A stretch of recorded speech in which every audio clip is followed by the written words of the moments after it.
بسم اللہ الرحمن الرحیم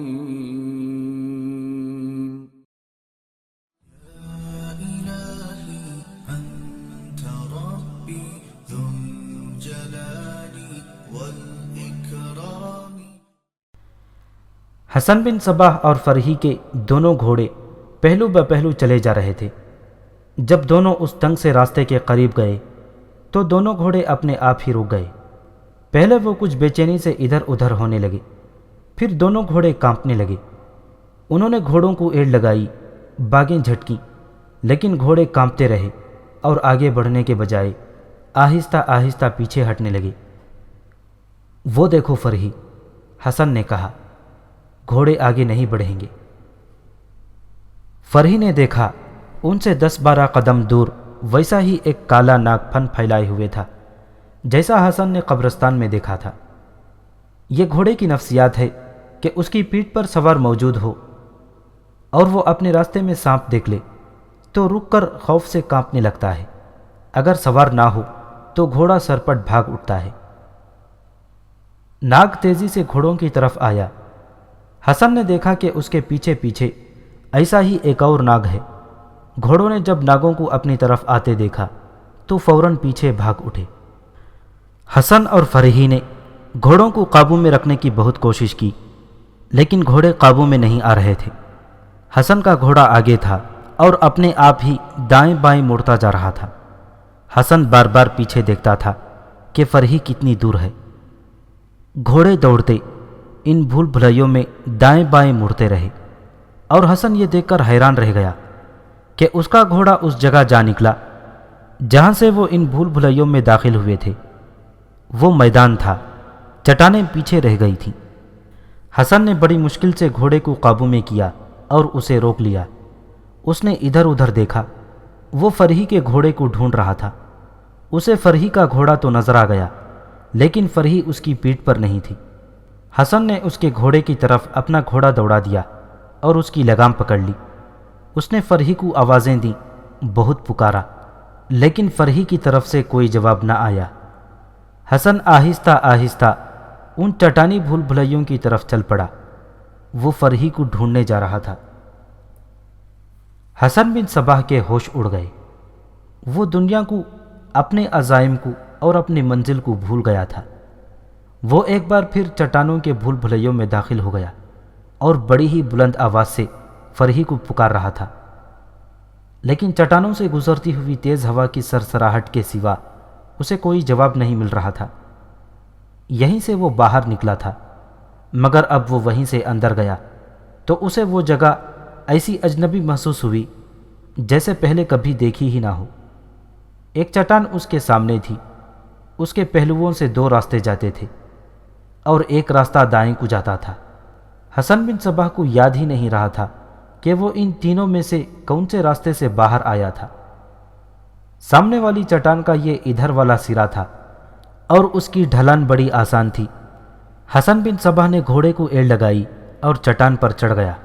اس نے فرحی کے گھوڑے کی باگ اپنے گھوڑے کے زین کے ساتھ باندھ لی تھی۔ اوپر جا کر اس نے ہر طرف نظریں گھمائیں۔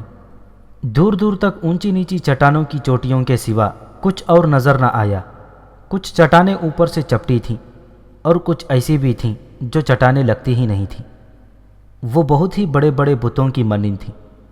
کوئی بت انسانوں جیسا، کوئی کسی جانور جیسا تھا۔ ایک چٹان ایسی تھی جو مندر کے مینار کی طرح اوپر چلی گئی تھی۔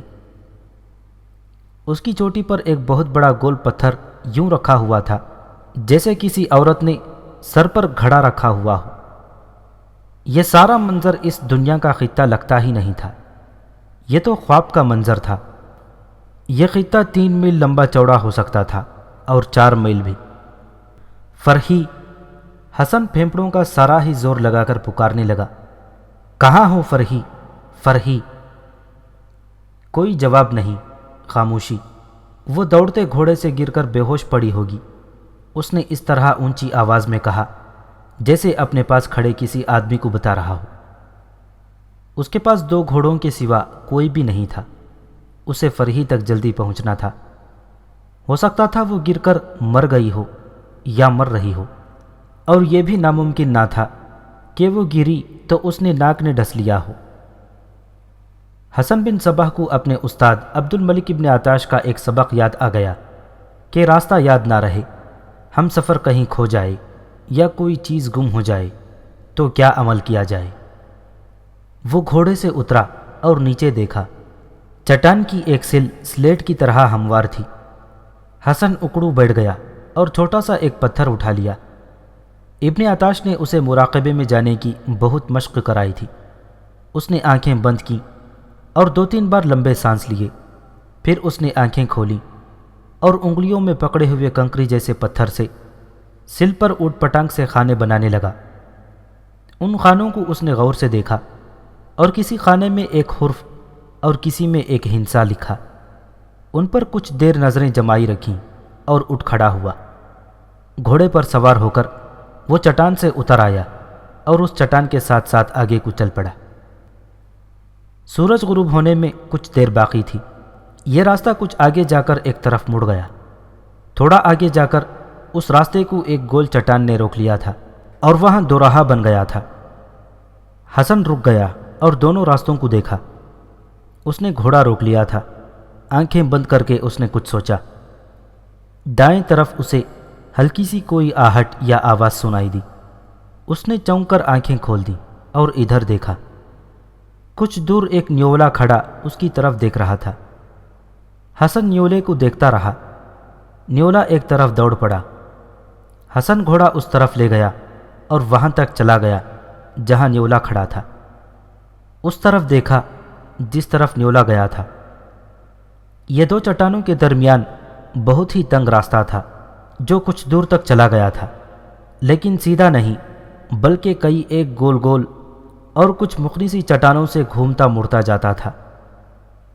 حسن بن صباح جو فرحی کے لیے پریشان ہو رہا تھا اور اسے پکارتا بھی رہا تھا، اب یوں اطمینان سے چلا جا رہا تھا جیسے اسے فرحی مل گئی ہو یا فرحی اس کے دل سے اتر گئی ہو۔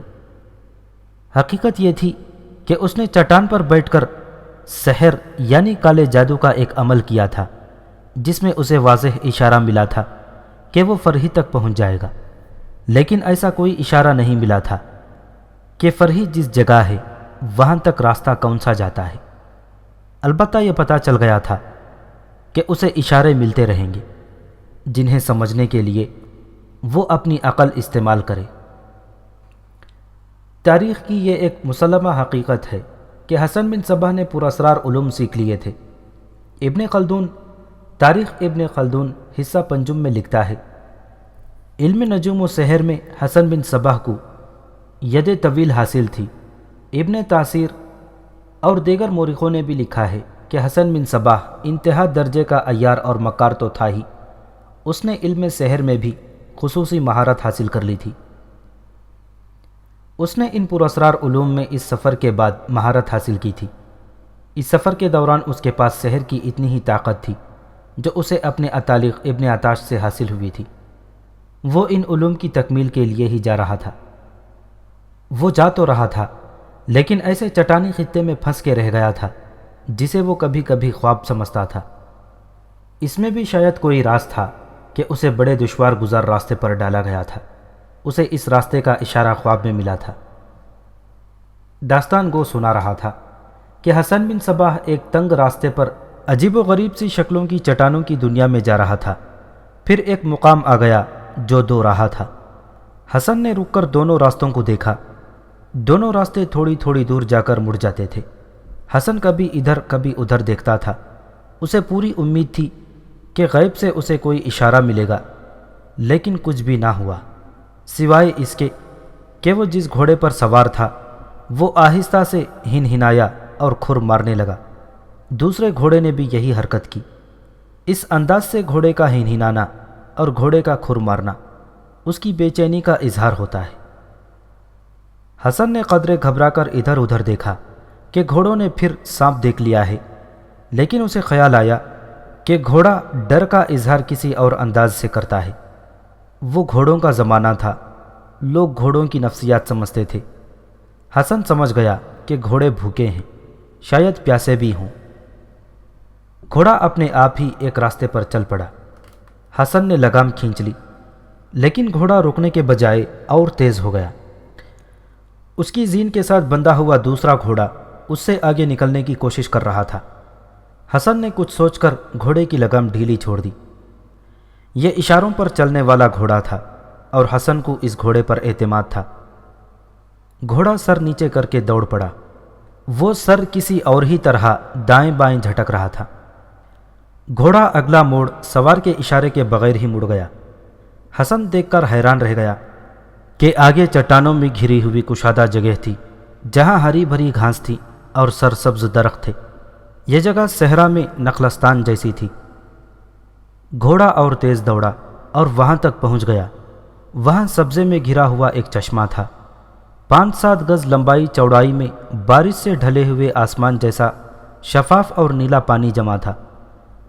شفاف بھی اتنا کہ اس کی تہہ میں کنکریاں بھی صاف دکھائی دے رہی تھیں۔ یہ پتہ نہیں چلتا تھا کہ فالتو پانی کہاں غائب ہو رہا تھا۔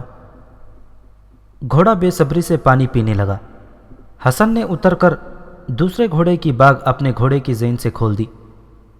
اس نے بھی بےتابی سے چشمے سے منہ لگا لیا۔ تب حسن کو خیال آیا کہ گھوڑے پیاسے تھے۔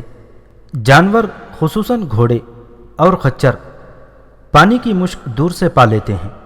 گھوڑا بے لگام اور موزور ہو کر پانی تک پہنچ جاتا ہے۔ حسن بن صباح نے گھوڑوں کو پانی پیتے دیکھا تو اسے بھی پیاس محسوس ہونے لگی۔ چشمے کے کنارے گھٹنے ٹیک کر وہ پانی پر جھکا اور چلو بھر بھر کر پانی پینے لگا۔ اس کا سر جھکا ہوا اور نظریں پانی پر لگی ہوئی تھیں۔ اس کے ہاتھ رک گئے اور اس نے ذہن پر زور دیا۔ اسے اپنا خواب یاد آیا جس میں اس نے اس سفر کا راستہ دیکھا تھا۔ اسے یاد آیا کہ خواب میں اس نے چشمہ دیکھا تھا۔ اسے یہ بھی یاد آیا کہ اس چشمے سے روشنی سی پھوٹی تھی۔ ذہن پر زور دینے کے باوجود اسے اس سے آگے یاد نہ آیا، لیکن اسے اطمینان ہو گیا کہ وہ غلط راستے پر نہیں جا رہا۔ وہ ایک بار پھر چلو بھرنے کے لیے پانی میں ہاتھ ڈالنے لگا تو اس کے ہاتھ ایک بار پھر رک گئے اور نظریں پانی پر جم گئیں۔ پانی کے سامنے والے کنارے کے نیچے پانی میں ایک آدمی کا عکس جھلملا رہا تھا۔ پانی ساکن نہیں تھا۔ چھوٹی چھوٹی لہریں اس پانی کے اس کنارے تک جا رہی تھیں۔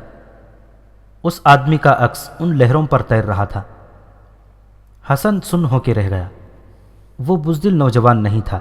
اس کے پاس تلوار تھی اور ایک خنجر بھی تھا، لیکن اسے اپنی ذات سے یہ اشارہ مل رہا تھا کہ یہ آدمی کوئی مسافر نہیں جو پیاس بجھانے سرے راہ چشمے پر آ گیا ہو۔ حسن نے آہستہ آہستہ سر اٹھایا۔ اس سے 20-22 قدم دور ایک ٹیکری پر ایک لمبا تڑنگا آدمی کھڑا تھا۔ لباس سے وہ اسی خطے کا آدمی معلوم ہوتا تھا۔ اس کے سر پر اس خطے کی مخصوص پگڑی تھی اور پگڑی پر اتنا لمبا سیاہ رومال پڑا ہوا تھا جس سے اس کے کندھوں اور پیٹھ کے کچھ حصوں کو بھی ڈھانپ رکھا تھا۔ سلیقے سے تراشی ہوئی اس کی چھوٹی چھوٹی داڑھی تھی۔ حسن نظریں اس پر جمائے ہوئے آہستہ آہستہ اٹھا۔ اس آدمی نے اسی طرح اس پر نظریں جما رکھی تھیں۔ اس کے جسم میں ذرا سی بھی حرکت نہیں تھی۔ یہ شک غلط معلوم نہیں ہوتا تھا کہ وہ بت ہے۔ آخر اس آدمی میں حرکت ہوئی۔ وہ آہستہ آہستہ پیچھے ہٹنے لگا۔ اس کے عقب میں منظر یہ تھا کہ ایک چٹان دائیں سے بائیں گئی ہوئی تھی۔ قدرت نے درمیان سے اس طرح کاٹ دیا تھا کہ ایک گلی بن گئی تھی جس میں سے ایک گھوڑا آسانی سے گزر سکتا ہے۔ گلی کی طرف چٹان کے دونوں حصے دیواروں کی طرح عمودی تھے۔ وہ آدمی الٹے قدم چلتا اس گلی میں داخل ہو گیا۔ حسن بن صباح نے فرحی کے گھوڑے کی باگ اپنے گھوڑے کی زین کے ساتھ باندھی، اپنے گھوڑے پر سوار ہوا اور گلی میں داخل ہو گیا۔ وہ محسوس کر رہا تھا کہ اس پر کچھ اثر ہو گیا ہے اور وہ اب اسی اثر کے قبضے میں ہے۔ وہ آدمی اس قدرتی گلی کے اگلے سرے پر کھڑا تھا۔ اس کے پیچھے ایک اور چٹان تھی۔ یوں معلوم ہوتا تھا جیسے وہاں یہ گلی بند ہو گئی ہو۔ اس آدمی نے اپنا دایاں بازو بائیں طرف لمبا کیا اور اس طرف غائب ہو گیا۔ حسن وہاں تک جا کر اسی طرف مڑ گیا جس طرف اس آدمی نے اشارہ کیا تھا۔ وہ آدمی آگے جا کر ایک اور موڑ مڑ رہا تھا۔ حسن اس طرح اس کے پیچھے جاتا رہا جیسے اس کا پالتو جانور ہو یا جیسے اس شخص نے اسے ہپنوٹائز کر لیا ہو۔ وہ جگہ کشادہ تھی، بے آب و گیاہ چٹانوں کے بجائے وہاں ہری بھری ٹیکریاں تھیں۔ یہ ہریالی اس چشمے کی بدولت تھی جو قریب ہی تھی۔ حسن آگے جا کر ایک سرسبز ٹیکری سے مڑا تو سامنے کا منظر دیکھ کر وہ ٹھٹک گیا۔ یہ منظر اس کے لیے غیر متوقع تھا۔ اس کے سامنے ایک اونچی ٹیکری تھی جو دائیں بائیں گئی ہوئی تھی۔ یہ سرسبز گھاس اور پھولدار جنگلی پودوں سے ڈھکی ہوئی تھی۔ یوں لگتا تھا جیسے یہ انسانی ہاتھوں سے بنائی گئی ہو، لیکن اس کی چھت اور دیواریں بتا رہی تھیں کہ یہ قدرت کی تعمیر ہے۔ اس کے اوپر سے خودرو بیلیں لٹک رہی تھیں۔ وہ آدمی جس کی رہنمائی میں حسن وہاں تک پہنچا تھا اس گف کے باہر کھڑا تھا۔ حسن وہاں گیا تو اسے اندر کا منظر نظر آیا۔ کھجور کے پتوں کی سی بنی ہوئی خاصی لمبی چوڑی چٹائی بچھی ہوئی تھی۔ سامنے ایک آدمی گاؤ تکیے سے لگا بیٹھا تھا۔ اس کی داڑھی لمبی اور خشخشی تھی۔ اس کے سر پر خرگوش کی کھال کی ٹوپی تھی اور ٹوپی پر کالے رنگ کا رومال تھا جو اس کے کندھے سے بھی نیچے آیا ہوا تھا۔ اس نے سبز رنگ کا چوغا پہن رکھا تھا۔ اس کی وجاہت سے پتہ چلتا تھا کہ وہ مذہبی پیشوا ہے۔ یہ بتانا مشکل تھا کہ وہ کس فرقے سے تعلق رکھتا تھا۔ 3 آدمی اس کے ایک طرف اور 3 دوسری طرف آمنے سامنے بیٹھے ہوئے تھے۔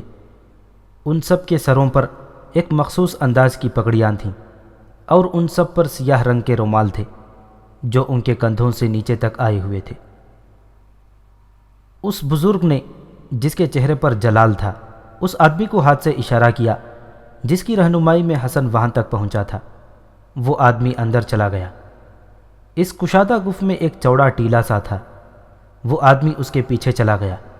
وہاں سے باہر آیا تو اس کے ساتھ فرحی تھی جو ذرا لنگڑا کر چل رہی تھی۔ فرحی کو دیکھ کر حسن بن صباح کو یقیناً اطمینان ہوا ہوگا کہ وہ زندہ ہے، لیکن یہ سوال اسے پریشان کر رہا تھا کہ یہ لوگ کون ہیں اور فرحی ان کے پاس کیسے آ گئی۔ یہ لوگ ڈاکو اور رہزن تو نہیں لگتے تھے، لیکن ڈاکوؤں اور رہزنوں کے سروں پر سینگ تو نہیں ہوتے۔ بزرگ کے اشارے پر فرحی کو اس کے سامنے بٹھا دیا گیا۔ سورج اپنا اس روز کا سفر پورا کر کے افق کے پیچھے جا سویا تھا۔ شام تاریک ہو گئی تھی۔ گف میں مشالیں رکھ دی گئی تھیں۔ عجیب عجیب سے سائے گف کی دیواروں پر ناچ رہے تھے۔ داستان کو اس بزرگ کو درویش کہے تو زیادہ موزوں ہوگا۔ اے نوجوان، درویش نے حسن بن صباح سے کہا، کیا گھوڑے سے اتر کر ہمارے درمیان بیٹھنا تجھے گوارا نہیں؟ ہم سب تیرے انتظار میں بیٹھے ہیں۔ میں ابھی چہرے پڑھنے کے قابل نہیں ہوا، حسن نے کہا۔ میں دل کی نیت کو آنکھوں کے آئینے میں نہیں دیکھ سکتا۔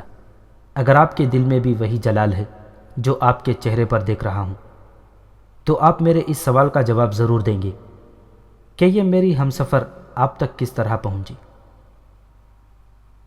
گھوڑے سے اتر اے نوجوان، درویش نے کہا، تجھے ہر سوال کا جواب ملے گا اور تو ہمارے سوالوں کے بھی جواب دے گا۔ یہ لڑکی تیری ہمسفر ہے، ہماری نہیں۔ آ اس کے ساتھ بیٹھ اور اس کے ساتھ روانہ ہو۔ حسن گھوڑے سے اترا اور جوتے اتار کر چٹائی پر گیا۔ درویش نے اپنا دایاں ہاتھ حسن کی طرف بڑھایا تو حسن نے دونوں ہاتھوں سے اس کے ساتھ مصافحہ کیا۔ درویش کے اشارے پر وہ فرحی کے پاس بیٹھ گیا۔ فرحی نے اس کی طرف اور اس نے فرحی کی طرف دیکھا۔ فرحی کے چہرے پر خوف کی ذرا سی بھی جھلک نہیں ملتی تھی۔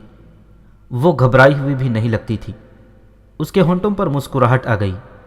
حسن کے چہرے پر تذبذب کا جو تاثر تھا وہ اڑ گیا اور اس کے چہرے پر رونق آ گئی۔ تمہارا نام؟ درویش نے پوچھا۔ حسن بن صباح۔ تیرے اس کٹھن سفر کی منزل کیا ہے؟ درویش نے پوچھا۔ کہاں ہے منزل تیری؟ خوابوں کے سفر کی منزل بیان نہیں کی جا سکتی، حسن نے کہا۔ خوابوں کے سفر کی منزل ہوتی ہی نہیں اے نوجوان، درویش نے کہا۔ کیا تو نیند میں خواب دیکھا کرتا ہے یا بیداری میں؟ نیند میں خواب جو دیکھا کرتا ہوں انہیں بیداری میں حقیقت بنانے کی کوشش کیا کرتا ہوں، حسن بن صباح نے کہا۔ تو شاید نہیں جانتا اے نوجوان، درویش نے کہا، نیند کے خواب خواہشوں اور آرزوؤں کے چلتے پھرتے عکس ہوتے ہیں۔ آنکھ کھلتے ہی بلبلوں کی طرح پھٹ جاتے ہیں، اور بیداری کے خواب فرار کا ایک سفر ہے جس کی کوئی منزل نہیں ہوتی۔ اے درویش، حسن نے کہا، میں خواہشوں اور آرزوؤں کا پجاری نہیں، نہ میں نے کبھی اپنی روح کو خواہشوں اور آرزوؤں کی غذا دی ہے۔ پھر تو روح کو کیا غذا دیا کرتا ہے؟ عزم، حسن نے جواب دیا، میں اپنی ہر آرزو کو عزم کے سانچے میں ڈھال لیا کرتا ہوں۔ اپنے سفر کی بھی کچھ بات کر اے نوجوان، درویش نے کہا۔ یہ بھی ایک خواب ہے، حسن نے کہا، خواب میں جو دیکھا تھا وہ میرے سامنے آتا جا رہا ہے۔ کیا تو نے خواب میں ہمیں بھی دیکھا تھا؟ درویش نے پوچھا۔ ہم بھی تو تیرے سامنے آئے ہیں۔ دیکھا تھا اے درویش، حسن نے جواب دیا۔ شفاف پانی کا ایک چشمہ دیکھا تھا، اس میں سے ایک عکس نکلا جس نے انسان کا روپ دھار لیا۔ اس نے خاموشی کی زبان میں میری رہنمائی کی۔ میں نے 7 غزال دیکھے جو ایک جگہ بیٹھے ہوئے تھے۔ کہاں ہے غزال؟ 6 میرے سامنے بیٹھے ہیں، حسن نے جواب دیا، 7واں کھڑا ہے۔ اس سے تو کیا سمجھا؟ یہ کہ میں سیدھے راستے پر جا رہا ہوں۔ حسن بن صباح نے دیکھا کہ صرف یہ درویش بولتا ہے اور باقی سب بالکل چپ بیٹھے ہیں۔ درویش کے ہونٹوں پر تبسم ہے اور باقی سب کے چہرے بے تاثر ہیں۔ درویش بولتا ہے تو سب اس کی طرف دیکھتے ہیں، اور حسن بولتا ہے تو سب اس کی طرف دیکھنے لگتے ہیں۔ قابل احترام درویش، حسن نے پوچھا، کیا میں اس لڑکی کو اپنے ساتھ لے جا سکتا ہوں؟ ہمارا اس لڑکی پر کوئی حق نہیں اے نوجوان، درویش نے کہا۔ اس لڑکی کا ہم پر کچھ حق تھا جو ہم نے ادا کر دیا ہے۔ حسن کے چہرے پر حیرت کا تاثر آ گیا۔ وہ کبھی درویش کو اور کبھی فرحی کو دیکھتا تھا۔ ہم نے یہ پھول ان پتھروں سے اٹھایا ہے، درویش نے کہا۔ یہ تیری ہم سفر ہے، اسے تیرے ساتھ ہی جانا ہے، لیکن ہم یہ ضرور دیکھنا چاہیں گے کہ تو اس لڑکی کے قابل ہے یا نہیں۔ حیران مت ہو لڑکے، غصے کو بھی اپنے قابو میں رکھ۔ ہم تجھے راز کی یہ بات بتاتے ہیں کہ ہم جانتے ہیں تو کہاں جا رہا ہے۔ اتنے طویل اور کٹھن سفر میں اتنا حسین ہم سفر مل جائے تو مسافت آسان ہو جاتی ہے اور فاصلے سمٹ آتے ہیں، لیکن راہ حیات کے جو مسافر عورت کو صرف اتنا ہی سمجھتے ہیں کہ وہ ایک خوبصورت جسم ہے، ان کی آسان مسافتیں بھی کٹھن ہو جایا کرتی ہیں۔ ہم یہ دیکھنا چاہیں گے کہ تو عورت کو کیا سمجھتا ہے۔ اس لڑکی کا آپ پر کیا حق تھا؟ حسن بن صباح نے پوچھا۔ تو ہی اسے بتا دے اے لڑکی، درویش نے فرحی سے کہا۔ ہمارے گھوڑے ناگوں سے ڈر کر بھاگ اٹھے تھے نا، فرحی نے حسن سے کہا۔ میرا گھوڑا بے قابو ہو کر ایک اور ہی طرف نکل گیا، میں سنبھل نہ سکی اور گر پڑی۔ گرنے تک یاد ہے، ہوش میں آئی تو یہاں پڑی تھی۔ انہوں نے میری دیکھ بھال ایسی کی کہ خوف سے نجات مل گئی۔ صرف تمہارا غم تھا، انہوں نے کہا تم آ جاؤ گی، اور تم آ گئے۔ کیا تم نے انہیں بتایا ہے کہ ہم کہاں جا رہے ہیں؟ حسن نے فرحی سے پوچھا۔ نہیں، فرحی نے جواب دیا۔ یہ پوچھتے رہے، میں کہتی رہی کہ میرا ہمسفر بتانا چاہے گا تو بتا دے، میں نہیں بتاؤں گی۔ پھر انہوں نے کہا کہ یہ کہہ دو کہ مجھے معلوم نہیں۔ میں نے کہا مجھے معلوم ہے، بتاؤں گی نہیں۔ انہوں نے کہا ہم تمہیں بے آبرو کر کے مار ڈالیں گے۔ میں نے کہا تب بھی نہیں بتاؤں گی۔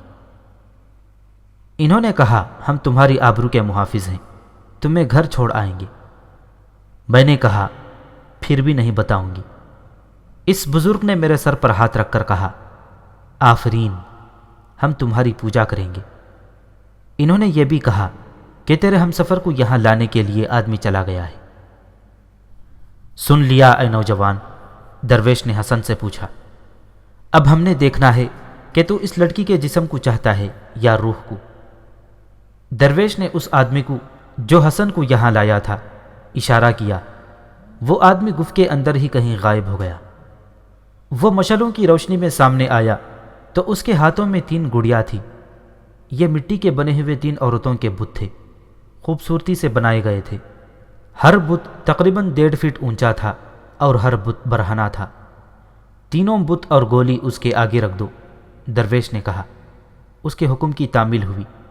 کوئی ایک گڑیا اٹھا، درویش نے حسن سے کہا، اور اس کے دائیں کان میں گولی ڈال دے۔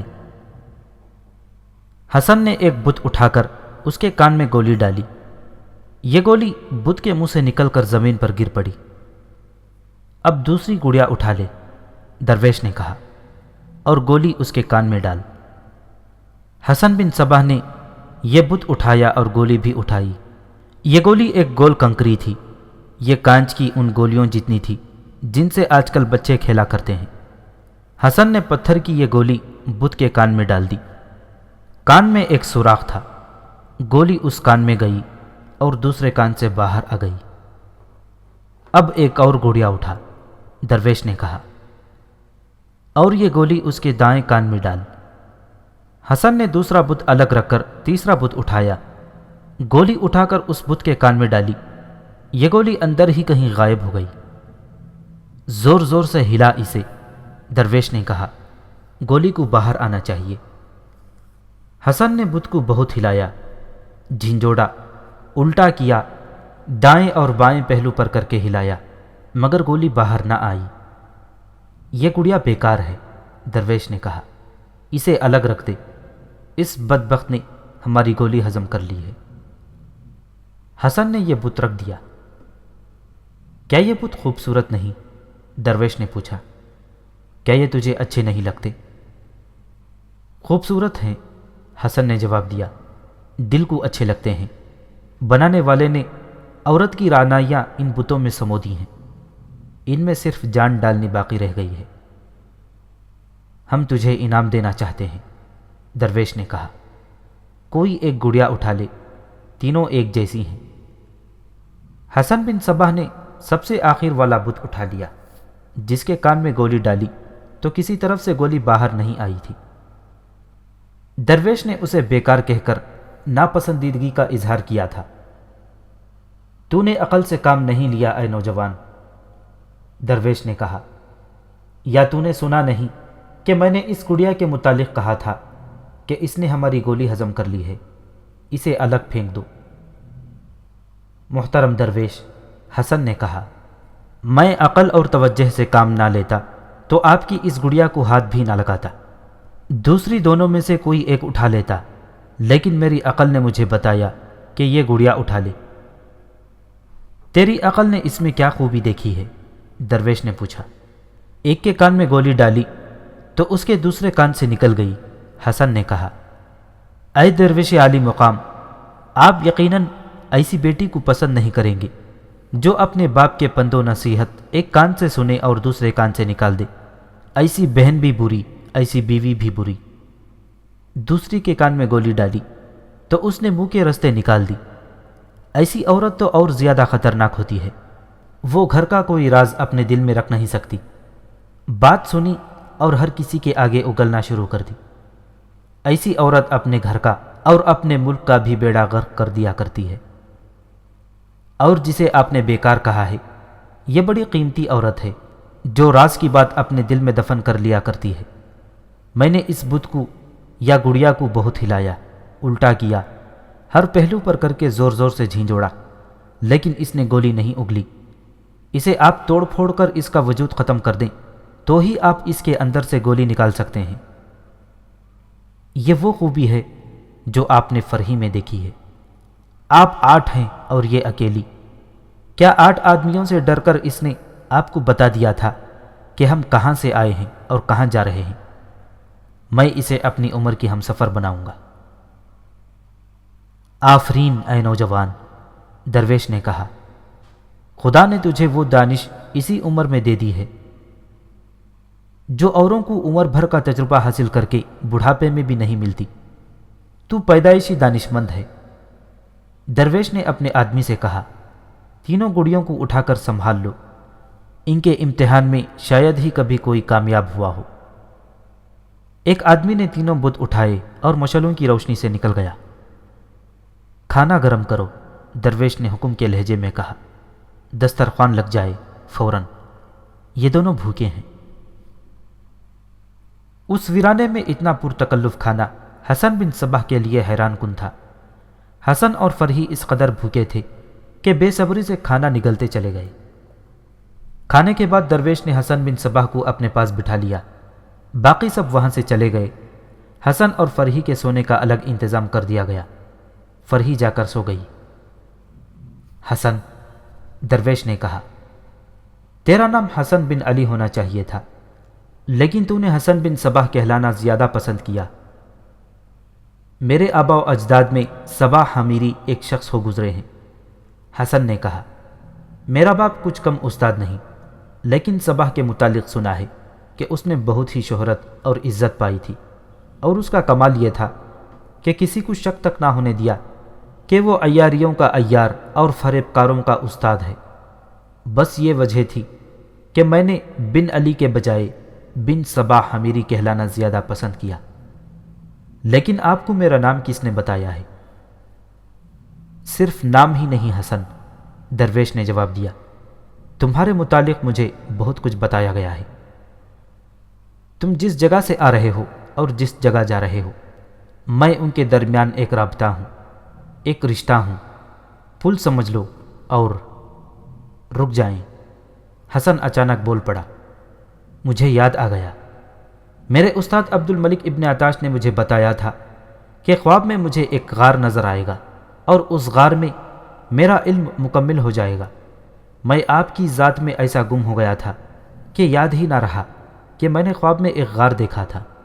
اس غار پر دھند چھائی ہوئی تھی، اتنا ہی پتہ چلتا تھا کہ اس دھند میں کچھ ہے۔ میں نے پہلے جن غزالوں کا ذکر کیا ہے کہ خواب میں دیکھے تھے، وہ اسی دھند میں غائب ہو گئے تھے۔ محترم درویش، یہ میرے خواب والا غار تو نہیں؟ ہاں حسن، درویش نے کہا، غار وہی ہے، لیکن تیرا علم یہاں مکمل نہیں ہوگا۔ یہاں سے تجھے روشنی ملے گی جس میں تجھے اپنی منزل، اپنا مستقبل اور اپنی شخصیت بہت ہی بڑی نظر آئے گی۔ اب تو یہ پوچھے گا کہ میں کون ہوں اور میں یہاں کیا کر رہا ہوں؟ یہ تو میں نے پوچھنا ہی ہے، حسن نے کہا۔ اس سے پہلے کچھ ضروری باتیں سن لے حسن، درویش نے کہا، مجھے معلوم تھا تو آئے گا۔ یہ ہمارا ایک زمین دوز نظام ہے۔ اس نظام کو ہم زمین کے اوپر لانے کی کوشش کر رہے ہیں۔ یہاں سے وہ علاقہ شروع ہوتا ہے جس پر ہم نے قبضہ کرنا ہے۔ آگے بہت سے قلعے ہیں، جن میں کچھ چھوٹے اور بعض بہت ہی چھوٹے ہیں، اور چند ایک ذرا بڑے ہیں۔ ان میں کئی ایک ایسے ہیں جو چند ایک امرا کی ذاتی ملکیت بنے ہوئے ہیں۔ ہم نے ان پر قبضہ کرنا ہے۔ قلعے فتح کرنے کے لیے تو فوج کی ضرورت ہوتی ہے، حسن نے کہا۔ ہم فوج کہاں سے لائیں گے؟ لوگوں کی فوج بنائیں گے، درویش نے کہا۔ لیکن کس طرح؟ حسن نے پوچھا۔ درویش نے اس کی آنکھوں میں آنکھیں ڈال کر دیکھا اور اس کے ہونٹوں پر مسکراہٹ آ گئی۔ یہ ہے وہ سبق جو میں نے تجھے دینا ہے، درویش نے کہا۔ تو نے عبد الملک ابن عطاش کی شاگردگی کر لی ہے، اب تو ایک اور شخص کی شاگردگی کرے گا، وہ ہے احمد بن غطاش۔ آگے ایک قلعہ ہے جس کا نام قلعہ اصفہان ہے۔ احمد بن غطاش اس قلعے کا والی ہے، وہ تجھے علم سحر کا ماہر بنا دے گا۔ اب میں جو بات کہنے لگا ہوں اس کا ایک ایک لفظ غور سے سننا اور ہر لفظ کو سینے میں محفوظ رکھتے جانا۔ بنی نوع انسان دو طاقتوں کے غلبے میں ہے۔ یوں کہہ لو کہ دنیا پر دو طاقتوں کی حکومت ہے، ایک ہے خدا اور دوسرا ہے ابلیس۔ انسان خدا کو کئی روپ میں دیکھ کر اس کی عبادت کرتا ہے۔ انسان نے سورج کو خدا بنایا، آگ کو، سانپ کو اور آسمانی بجلی کو بھی انسان نے خدا بنایا۔ آخر اسلام نے آ کر انسان کو بتایا کہ خدا کیا ہے۔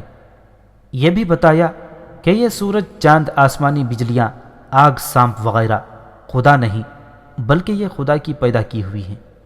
اس خدا کی وحدانیت کو لوگوں نے مان لیا۔ ہم بھی خدا کو ماننے والے مسلمان ہیں، لیکن ہم نے اپنا الگ فرقہ بنا لیا ہے، اور ہمارا دعویٰ یہ ہے کہ صحیح اسلام ہمارے پاس ہے۔